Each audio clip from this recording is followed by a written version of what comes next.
Assalamualaikum warahmatullahi wabarakatuh. Perkenalkan, nama saya Selviana Badawi, jurusan Manajemen di Universitas Mercu Buana. Kali ini saya akan menyampaikan sedikit materi tentang kepemimpinan dan manajemen waktu. Pengertian kepemimpinan. Menurut Swansburg 1995, menyatakan bahwa kepemimpinan adalah suatu proses yang mempengaruhi aktivitas suatu kelompok yang terorganisasi dalam usahanya mencapai penetapan dan pencapaian tujuan. Selanjutnya, menurut George Terry 1986, kepemimpinan adalah kegiatan untuk mempengaruhi orang lain agar mau bekerja dengan sukarela untuk mencapai tujuan kelompok. Selanjutnya, aspek kepemimpinan. Untuk menjadi seorang pemimpin yang baik, ada beberapa aspek yang harus dipenuhi antara lain, 1. Manajemen, 2. Persamaan, 3. Bekerja sama, 4. Motivasi dan tekad, 5. Keterampilan berkomunikasi, dan 6. Antusiasme. Perbedaan kepemimpinan dan manajemen. Kepemimpinan adalah menekan pada proses perilaku yang berfungsi di dalam dan di luar suatu organisasi. Seorang pemimpin harus dapat memotivasi dan memberi inspirasi bagi orang lain secara individu maupun kelompok. Sedangkan manajemen pengkoordinasian dan pengintegrasian semua sumber yang ada melalui proses perencanaan, perorganisasian, pengarahan, dan pengawasan dalam pencapaian tujuan. Macam-macam gaya kepemimpinan. Berikut uraian terkait dengan macam-macam gaya kepemimpinan. 1. Kepemimpinan demokratis. Kepemimpinan demokratis adalah pemimpin yang sebelum membuat keputusan, menghitungkan masukan-masukan yang diterima dari pimpinnya, yang dipimpinnya. Selanjutnya, kepemimpinan otoriter adalah gaya kepemimpinan yang memutuskan segala suatu putusan dan kebijakan yang diambil dari dirinya sendiri secara penuh. Yang ketiga, kepemimpinan delegatif.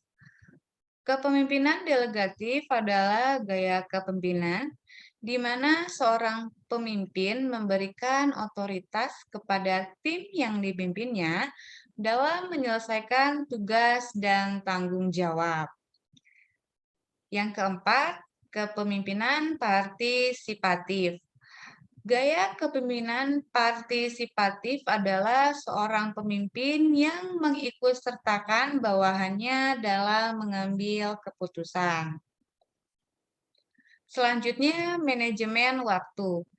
Manajemen waktu adalah proses pengendalian waktu berdasarkan suatu rangkaian kegiatan yang telah direncanakan dan telah dipertimbangkan berdasarkan kemungkinan-kemungkinan yang kemudian harus dilakukan pengontrolan dalam prosesnya agar maksimal.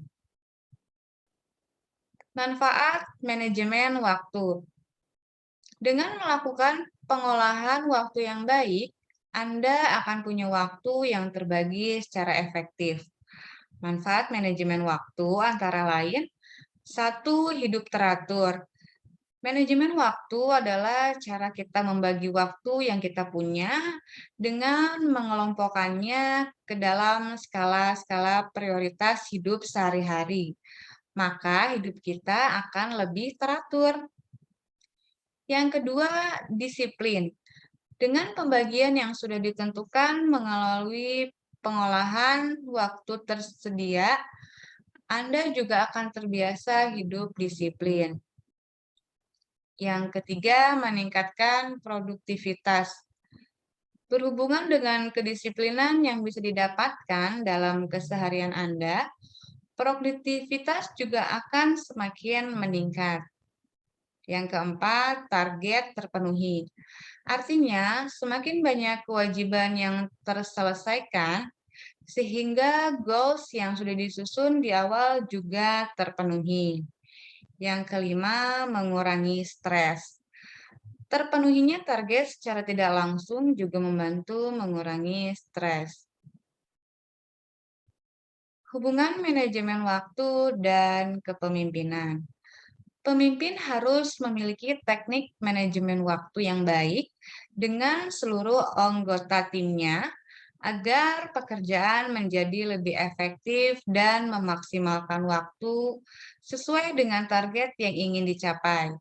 Waktu berkaitan dengan prioritas, yang artinya pemimpin yang membuat rencana dengan hati-hati dan menggunakan waktu yang baik dan tepat untuk mencapai sasaran-sasaran. Dan untuk bertindak atau kapan untuk bergerak merupakan hal yang wajib dimiliki oleh pemimpin yang berkualitas. Sekian sedikit materi yang saya dapat sampaikan. Sekian dan terima kasih. Assalamualaikum warahmatullahi wabarakatuh.